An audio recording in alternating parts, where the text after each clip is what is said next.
Hello and welcome to Total Space's coverage of tonight's ULA AtlasV launch. Today here with me I've got Sabolch. You want to say hi?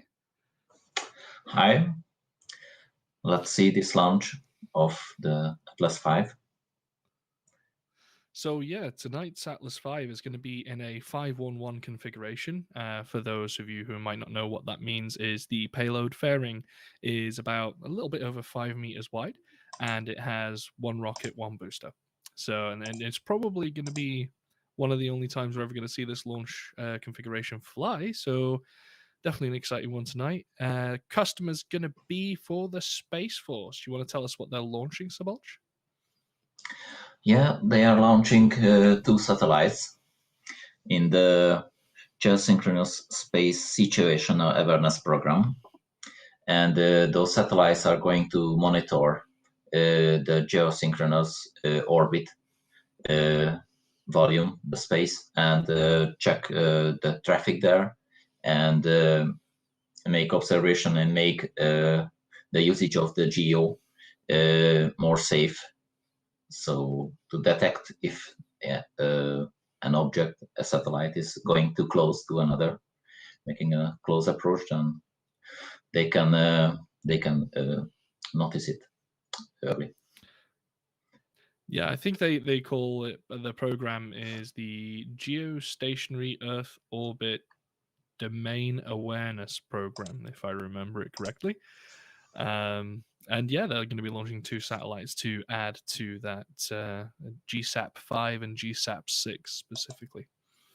So that's what we're going to be watching tonight. And speaking of which, do we have any live ULA coverage yet? Okay, we're still waiting for ULA.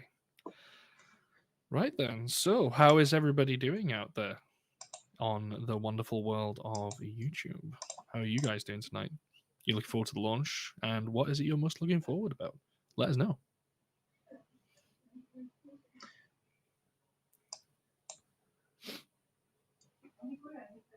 Also, if I can just get someone in chat just to type in, just to make sure we're actually broadcasting correctly and that everybody can hear me.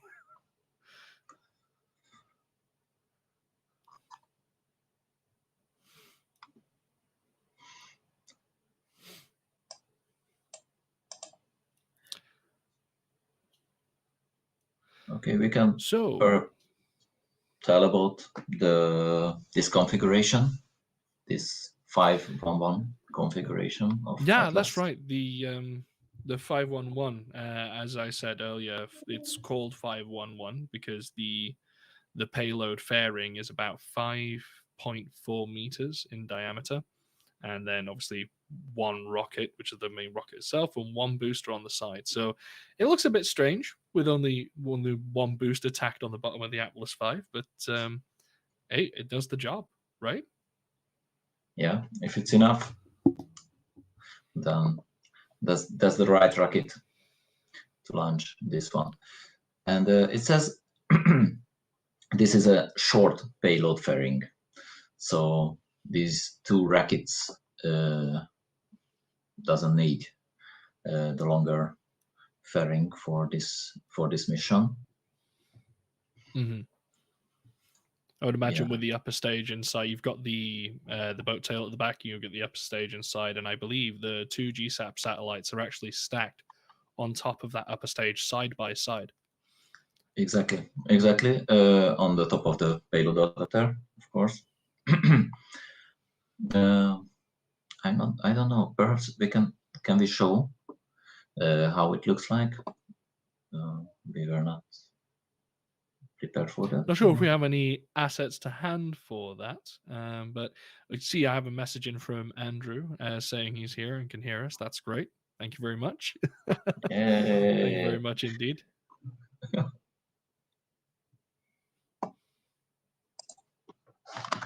Okay. So we have Mr. Producer saying we have the technology. We just need to find the stuff. Yeah. Exactly. So for all people out there, what will be your favorite part of the launch today, and why is this launch special for you guys? Let us know. We're always down to hearing your space stories here on Total Space, so just let us know. And obviously, there's bound to be some people out there.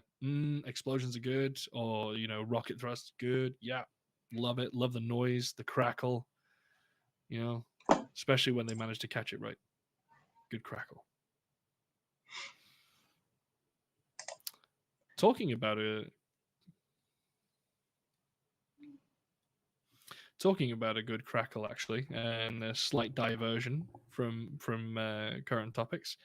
Do you ever watch the Expanse, Sabalch? Yes, of course, I have watched, but I haven't yet watched the last series. Yeah. And Don't worry, there's going to be no spoilers here. Don't worry. I was just I going to hope talk so. about the engine crackle that they have whenever they fire up the thrusters. They've got a really nice crackle to them. Okay. So, but the first 5 seasons, those were really nice, and I also read the books. Probably, maybe you also. Have you read the books? By James? No, I haven't read the actual books by James S.A. Corey yet. We have some B-roll on the side here. And there is a nice illustration of the rocket of this Atlas V with the arrangement of the satellites. I hope I Once we get it sent the in good place. link.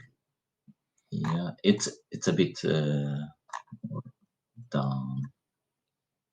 Or no? Oh, what is that? Oh, okay, sorry. But we tried. yeah. Why did it do that? Strange a bit. So the Mr. books. Producer, sorry, go ahead, Sabalch.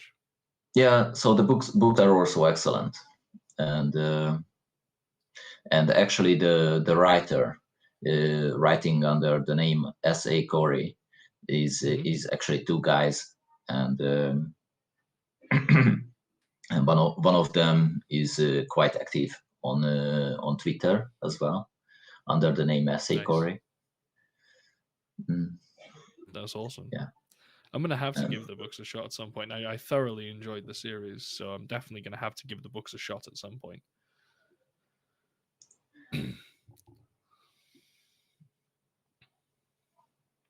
No worries. We have the ULA footage live here at the moment. At the moment, they've just got their splash screen showing, but that will soon transition over to the live feed. Don't know whether we're gonna have audio from the get-go, or we're gonna rolling it around a bit until nearer the launch. How are we planning on doing this? Hello, Gothski. I see you, Gothski, saying hello, TSN, in chat.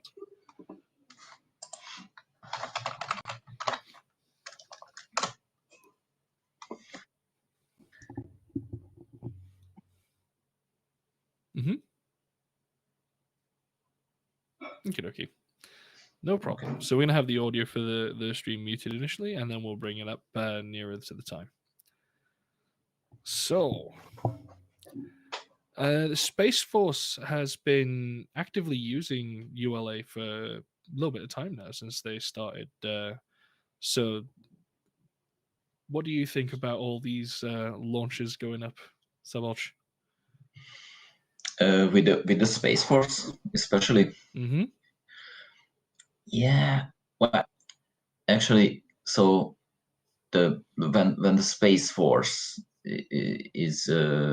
was founded and started as called Space Force, all the functionality, all the activities what they did, that was already present, but maybe under a wing of the Air Force, as I recall. Yeah. And then they did it, separated it into a separate branch of the military wing of Army. Yes, yes, yes, yes, yes. Yeah.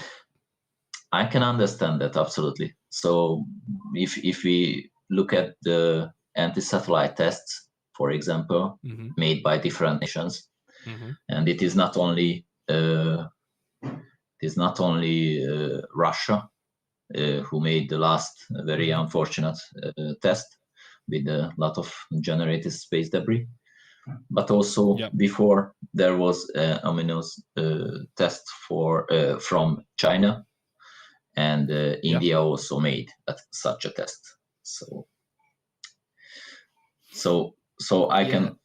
I can really understand that the awareness of this situation in space is needed, unfortunately. Yeah. And being able to track. The producer has told us we have a hold of 4 minutes on the launch, so we're just going to keep her going whilst we're talking. So, coming back to what we were talking about the geostationary domain awareness, it's definitely going to be needed a little more over the times to come because at the moment we can track debris. I think about this down to about the size of like my fist. I think if I remember correctly, but there are like micro debris pieces that are about the size of like almost just a little larger than a grain of sand as well, you know? So the fact that there's a lot of the smaller type debris out there, having these satellites out there will help us track even smaller debris and hopefully be able to eventually do something about them with the likes of Astroscale and what they have planned. Yeah, it it is very much needed, and it is going to be needed more and more because Yeah. the we are living in a time when at last the activities in space and launches are getting more and more, and we are doing more and more Yeah. in also in Earth orbit, low Earth orbit, on the ISS. We Hmm. have more and more satellites, mega constellations are building up, and at last it looks like we return to the moon after a short Yes. 50 years of Just a short waiting. breakaway, you know. Yeah, yeah. Oh man. So It, yeah, as you said, it's a really exciting time to be alive and in the space industry right now. It's a new a new wave of activity since the Apollo missions really in the 60s, and this new wave of activity is giving all of the space community so much hype. And it's not just even launches, we've got James Webb coming online. And then we've even got companies that are going to do things like, we've got Orbital Assembly who are about to do a rotating space station in the next couple of years. We've got, well, Blue Origin doing Orbital Reef as well as their other partners that they have on board. And yeah, we're having so many things coming online in the next few years. It is really an exciting time, for sure. absolutely. So, and Andrew just wrote in the chat that Skyroy also has plans for cleaning up the Leo low Earth orbit, and That is definitely good to hear, and that means that they are able to then take advantage of I believe, the UK Space Agency right now is offering funding for space debris retrieval programs. So, yeah, it's a case of that funding's that if you have an idea to help clean up space, go for it. Absolutely go for it, 100%. And I don't know how if there's a lot to discuss about that because let's say, for instance, I'm a space debris cleaner, and I bring back a whole bunch of space debris. Does the rights of salvage then apply? Does that then belong to me, and I can then scrap the components for parts or what have you, and then make that into an economy as well? You know? Yeah. Yeah, that's a possibility, absolutely. So now they are talking about what we already discussed about the 5.1 The configuration of configuration. Atlas V. Yep. And yeah, we can see the different parts of the rocket shown. And probably that was the part they used to transfer the rocket to the launch site. Yep. Yeah, and they have this quite interesting. I don't know if you have you had the opportunity to watch how they are lifting the rocket into that vertical position. So it's a kind No, of I dance didn't. I'm assuming this is a dance scene of here. different cranes and cables, and they are attached. Now they are showing that. Yeah, I was going to say Okay. this is probably what we're looking at right now. Yeah. It's a quite interesting process actually,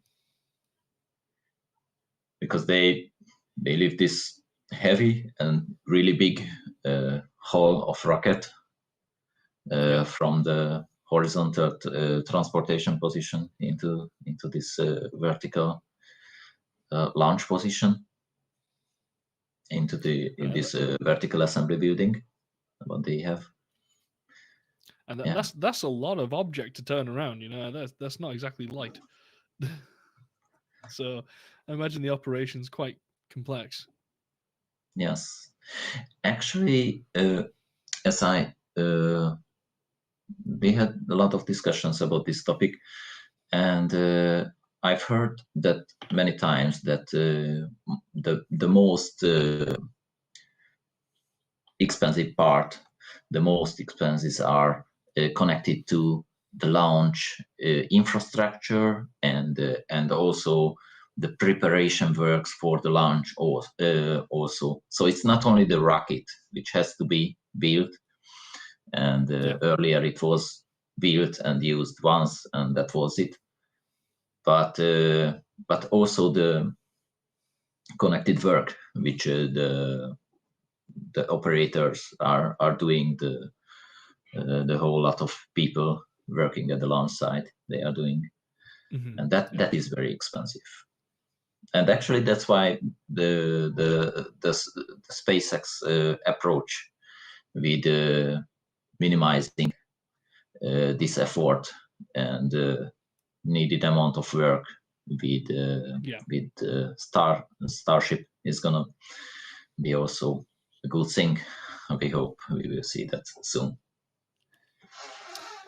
Yes, the orbital flight test can't come soon enough. I think I think everybody's waiting. Yeah. So right now we have the mission profile playing as an animation next to us. So you can see the payload fairing jettison, and then as you can see, the two GSAP satellites stacked side by side, as I'd mentioned earlier.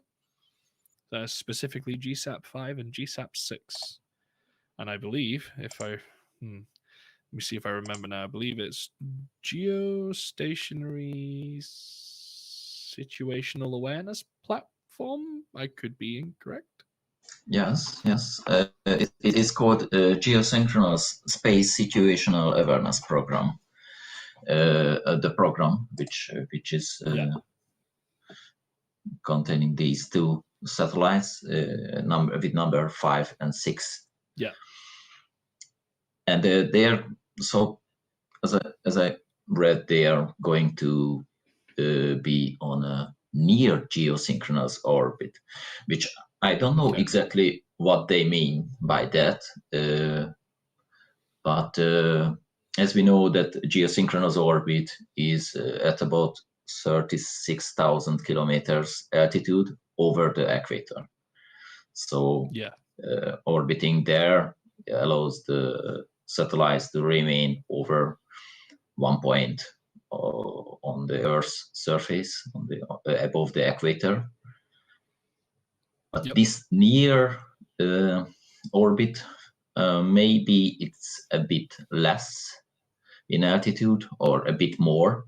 That means orbiting there, those satellites are going to move a bit faster or a bit slower compared to the GEO satellites. and that way they can monitor that space. And probably that's why so many of those satellites are needed to cover the region. But of course, Mr. Yeah. Sorry, I was going to say we have Mr. Bruno on himself right now, although he's missing his hat. Oh, he's missing his ULA launch hat. Oh, this is a special occasion then. So, Andrew also sent us a message saying the Space Force are interested in Starship for point-to-point on Earth.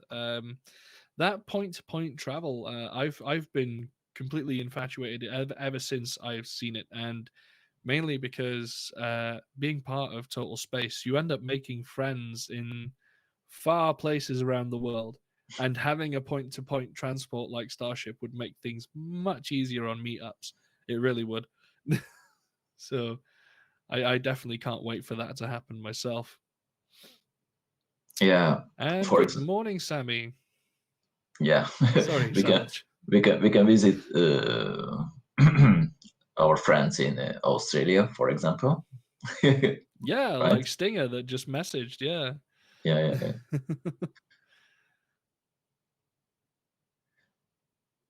Or if you want to even be more practical about it, and we make it about space flight, let's say you could watch a launch, I don't know, in New Zealand, hop a Starship, and then go watch a launch in Florida on the same day. Wow. Yeah, that's crazy. Yeah. I don't know if we think about the future, how it's gonna happen. Let's see an optimistic future. So Starship is going to fly this year in about a month with the orbital test launch. Yep. And hopefully they can start sending the Starlink version 2 satellites with the Starship this year, also quite early in the year, hopefully in the first half of the year. This would be a really big thing. And then we will be able to see the first test launch with the Starship to the moon with the test payload, and perhaps not in this year. Okay, we're about a few minutes out from a go no go poll for the hold, so we'll bear with us on that one.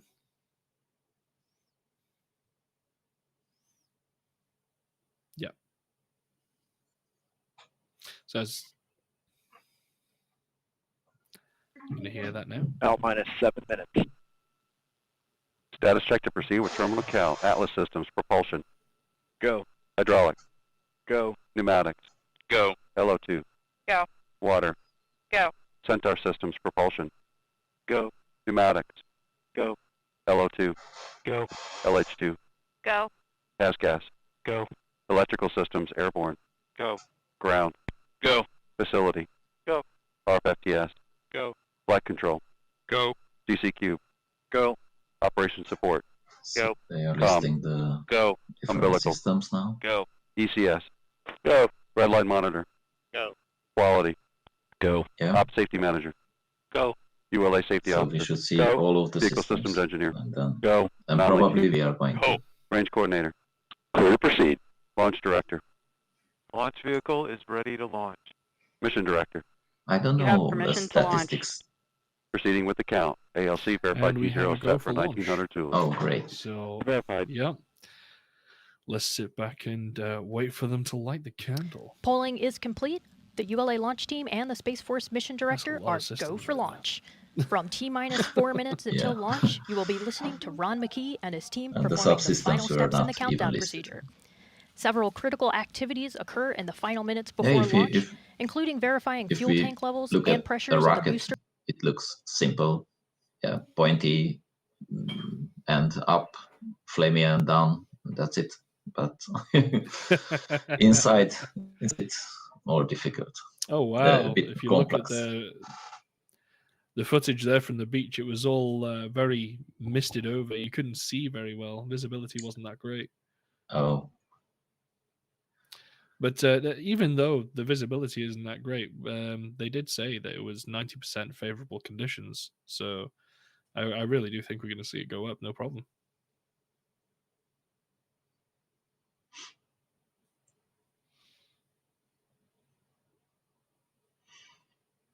You can see the Atlas V standing on the pad there.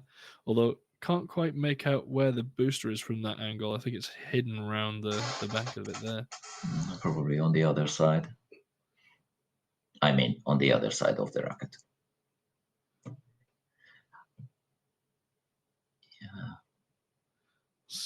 Yeah, we can see the lovely cryo condensation coming off.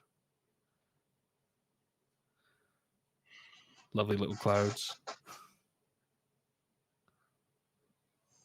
Yeah, this is the footage I was on about, though. You could barely see anything.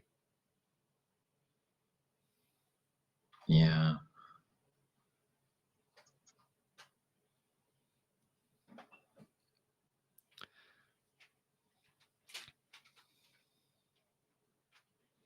Okay, and we are now off the hold. So we're now seeing the countdown up in the top left there.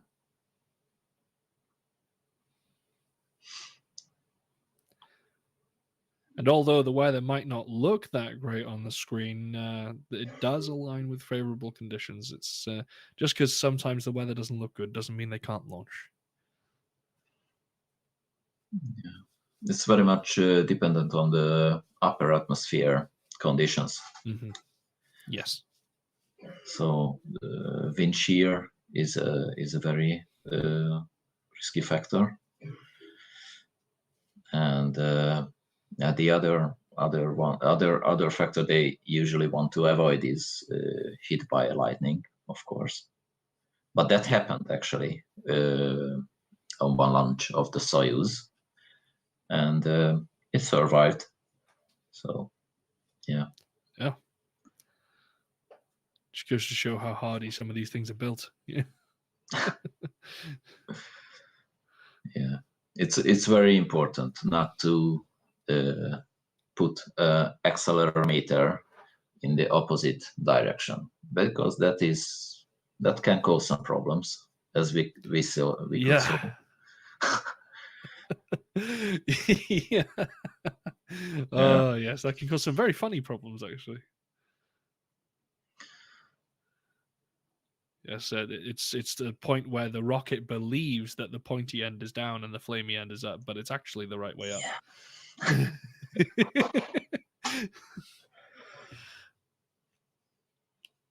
And then it leads to the pointy end to be the flamey end, which is not good.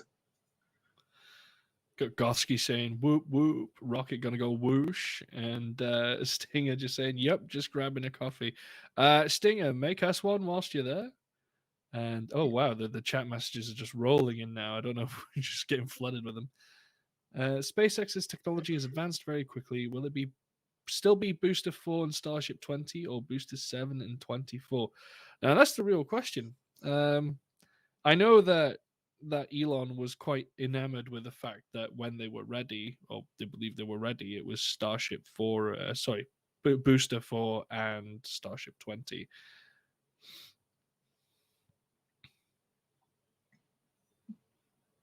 Okay.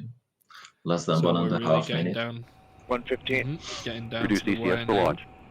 Roger. Should 110. start to hear some hissing. Bin valves locked.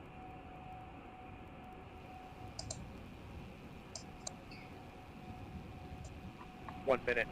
T-minus 1 minute. Range green.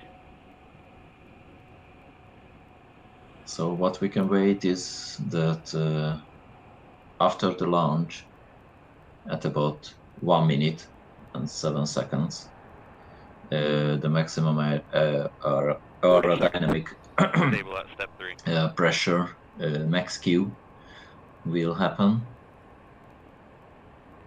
And then Let's 28. let's hold up here a second, see if we can get any noise 25. from the feed Okay, itself. okay. So we can Status get check. a good crackle. Go Atlas. yeah. Go boost Centaur. Go USSF-8.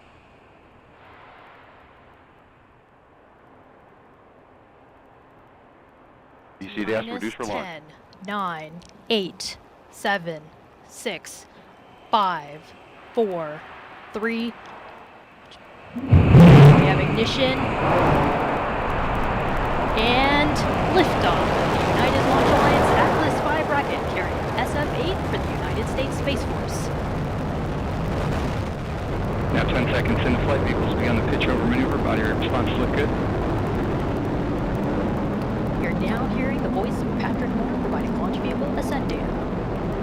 Now 20 seconds in, RE-180 propellant utilization system has gone to closed loop control system, response looks good. Now passing 30 seconds into flight.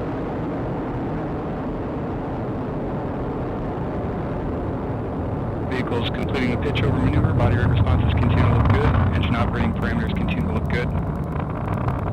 SRB chamber pressure within expected ranges.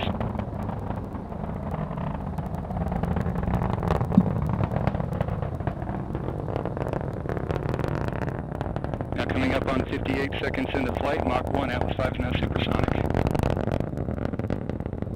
RE-180 engine operating parameters continue to look good. SRB chamber pressure looks good. Alright, Now so passing far so through good. max Q, maximum So far, dynamic so pressure. good. We've passed max Q. Body rates continue to look good throughout boost phase. You can see that one little booster. The little booster that could. Now 3 minutes remaining in the booster phase of flight.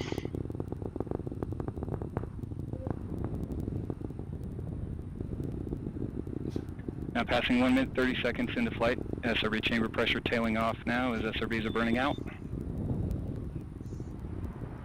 It's a nice And we have launch. SRB burnout. RE-180 throttling down So slightly far. as expected. Engine response looks You good. can see the plume starting to fan out now. Yeah, and the booster jettison Now passing 1 minute is 50 seconds into flight. going to happen. Body rates continue I to look think, good throughout soon. boost phase. RE-180 engine operating parameters continue to look good. Yep, there it is. Now 2 minutes into flight, Ah, we have good indication of jettison of the SRB. The Atlas V now weighs 1/2 of its liftoff weight. So And vehicle's gone to this closed loop booster- steering. Body rates look good.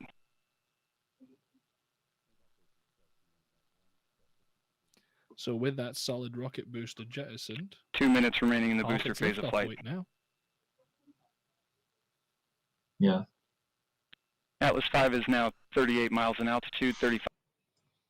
unfortunately this booster ends in the ocean. Yeah.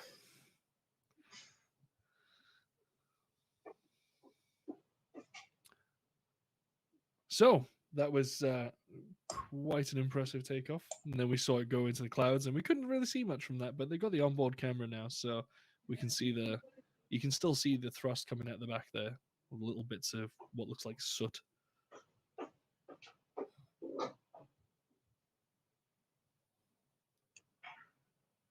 Yes. Here we have the visualization of where it's now. The main engine has now started to throttle down.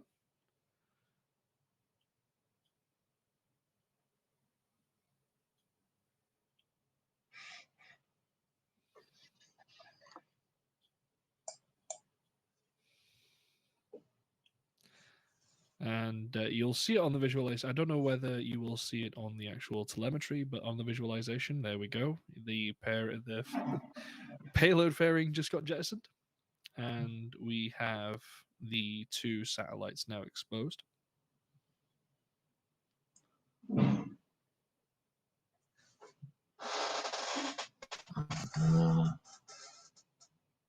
Actual altitude is. Oh, I don't really see that. So usually the payload fairing jettison happens over the Kármán line, so over 100-kilometer altitude. Mm-hmm. Sometimes a bit lower. Generally, the payload fairing is there just to protect the satellites from the atmosphere. Yep, the upper stage has now launched from the main rocket itself. So stage separation looks good. And we now have ignition Of the RL-10 engine on the center upper stage. And now that upper stage is going to take those 2 satellites to their drop-off point. Yep.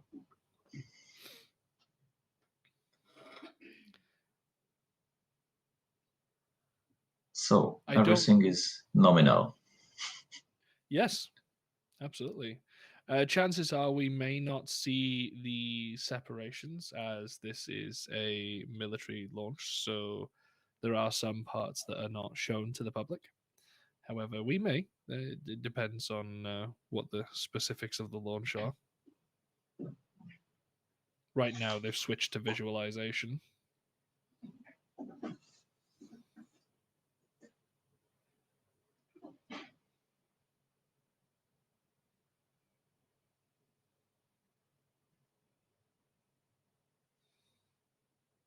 At ULA, and I'm also your flight commentator for USSF-8.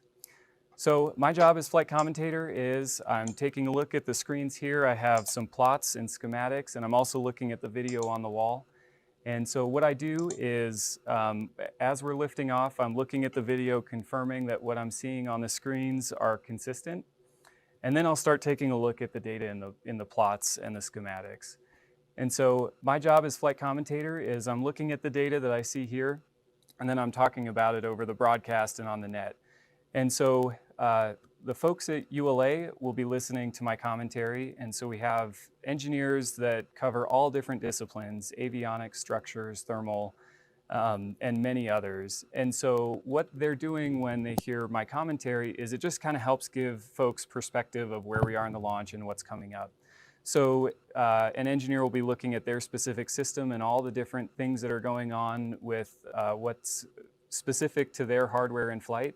And so my commentary helps tell them, okay, something's coming up that I might need to look at, or I should expect to see a change in my data in a certain way.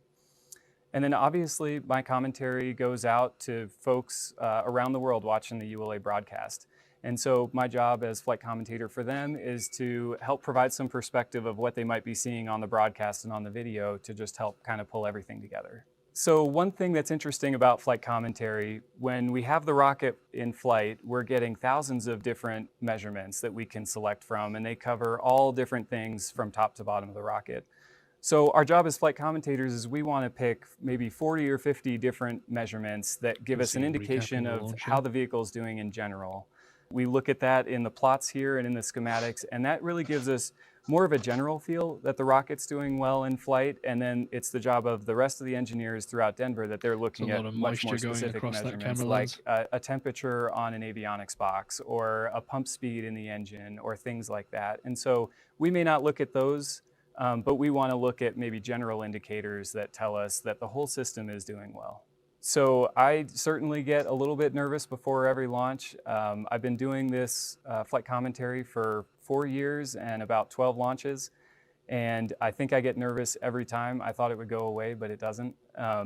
So I get really excited. There's a lot of adrenaline going, especially in the last couple of minutes before launch. And I think one of the challenges of being flight commentator is you have to, kind of live within that adrenaline, but also talk yourself down a little bit and stay focused on reading the data and talking over the net.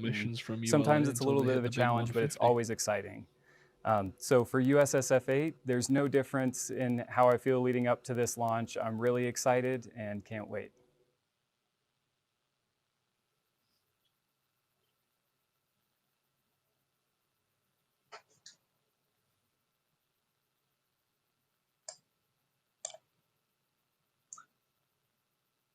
Approximately 4 minutes now remaining in the burn. Coming back to Andrew's question, perhaps, in the meanwhile. Yes. We are about 4 minutes away from MECO 1. While we wait, Starship this year, 20 ULA's interim Booster 7 cryogenic propulsion stage will launch atop NASA's SLS rocket. ICPS will be carrying the Orion capsule to orbit. Let's hear the latest updates on this program from ICPS avionics lead engineer Joven D. Herrera. He was quite bemused my with name's the Hovind idea that Herrera. Ready Go I'm the was, avionics boosted lead forward and shipped to on orbit. ULA's Artemis program. I believe in Our an interview whole he described team it as is fate. excited to be part of America's So journey back to the moon. if he ULA is working could launch it collaboratively with the and Boeing go company to fine, supply the I interim reckon he's going cryogenic to propulsive try, state, ICPS, boosted for forward the and shipped Artemis to 1, unless there is 2, some and 3 reason or missions. some The evolution in the ICPS design is a modified Delta that 4 increases cryogenic the second chance of stage that success is the by second a stage of the large SLS amount. rocket. Then they This might week, fly we the are design conducting instead. program-specific engineering testing. Yes. This So is a I would collaborative test with the whole SLS team Yeah. to Yeah, I ensure agree. all of the hardware Also powers on there is nominal, two and other the vent and pressure systems respond appropriately. conditions ULA is which managing has to the be considered, ICPS power during and this one test. of those The is Tiger team is a dedicated we don't team know on console exactly that will how support many NASA's launches launch. they We are work closely allowed and by the FAA. collaboratively to As I monitor know, all the aspects of current ICPS during pre-launch license for them and in to launch We are a so Starship excited from Boca to be Chica playing our role is in for returning only back 5 to the launches moon. in a year, and if that remains for the whole year, for this whole 2022, that means Now passing they 11 minutes probably into flight, don't just want over 2 to minutes now remaining in the burn. lose one of those these opportunities with a design Since our which systems can all be continue to perform obsolete nominally throughout the burn. as you Seeing mentioned. good stable So this is pressures on the one of the RL-10. considerations, and Body rates remain stable. there is another Thruster activity continuing as expected. that as you mentioned, if they change the design that much, then it would not give so valuable test data the whole launch. Yeah. And also, This is Atlas Mission and Control additional at risk. T plus So 11 minutes and 54 launching seconds. a new rocket We are now is approaching main engine for cutoff sure one. the first time. I mean, booster, the super heavy booster is going to be launched the first time. Yeah. Together with the Starship, also the first time. So the very, very first launch for this whole stack. And sure. Oh, also, if they change the Raptors to the version 2, which is going on. Yeah. Mm-hmm. And version 2 Raptors were not flying, right? Haven't flown yet, as I know. Last I remember was there was a huge kerfuffle about production issues with the Raptor 2. Exactly. That's the last I remember hearing about the Raptor 2. Yeah, and the previous Starship launches we have seen, they were all powered by Raptor 1, version 1. So not this new one. We just arrived to main engine cutoff on the launch. Just wanted to point that out real quick. Carry on. So with Raptor 2, we only have seen test fires and an actual firing of an engine in a flight profile. It's very much different. So it's much longer. Probably vibrations are different also compared to fixed position at the launch mount. So yeah, that is going to be very interesting. Definitely, and yeah, it's once they put those Raptor 2s on there. Also, I believe they're rated to a much higher chamber pressure as well, which means you're going to have a heck of a lot more oomph on the bottom as well, which hopefully sees the super heavy booster and the Starship orbital flight test go really well, with any luck. Absolutely, hopefully. So now that we've had the main engine cut off for the Atlas V, sorry, I say the Atlas V, this is the upper stage Centaur, and that's now going to pretty much cruise to where those satellites are going to be detached and dropped off. I'm not sure if we're going to see...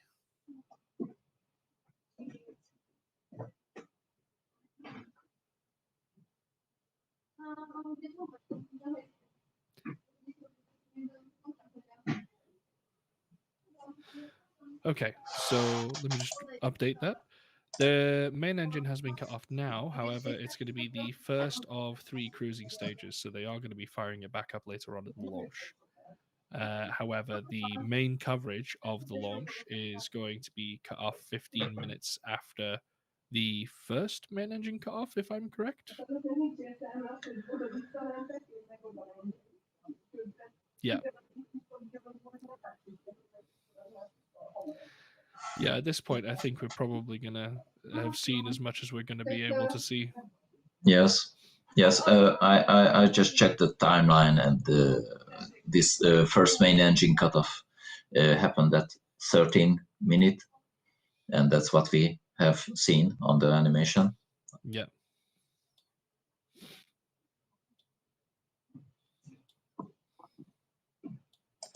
Hello, Ryan. Hey. Just been told that the chat tool's a bit on the blink, so apologies if we don't see your messages. Yeah. So with the back to the timeline, as the second main engine start is going to happen after about an hour from now. Mm-hmm. So less than an hour from now, at 1 hour 9 minutes in the flight.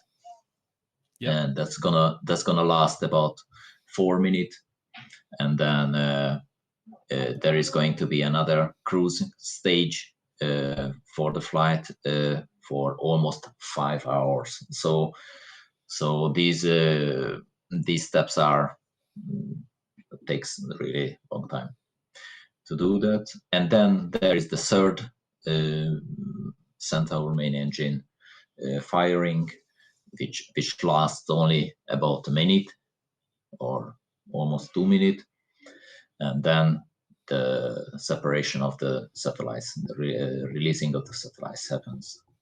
First, the GSSF-8 and then the GSSF-6 satellites are released in 10 minutes between those two releasing. And about that is going to be the mission. And so far, everything is nominal, so it looks good. Mm-hmm. So that's about it for the live coverage today. Thank you for joining us, those who have, and hopefully we will see you all again real soon. Thank you. Bye.